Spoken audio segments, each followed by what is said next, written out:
This is the easy way to cut images and remove the background. Let's open the photosapp, and as you can see, here I am. I'm just gonna tap and hold, and it's gonna select the image. Now you're gonna drag it.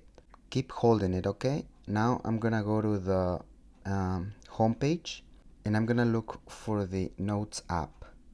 Open it, and as you can see, I already have a sample of the one and only frontman of Tool. Now I'm gonna just untap the screen, and I'm gonna paste the image right here. And as you can see, it's that simple. iPhone software is getting better and better, because this is one option that used to use a different app, and as you can see, iOS is adapting all those extra apps to its own system.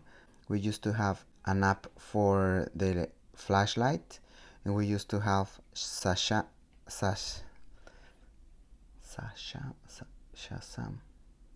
and we also used to have Shazam in a different app. We used to use another app to record the screen of the phone.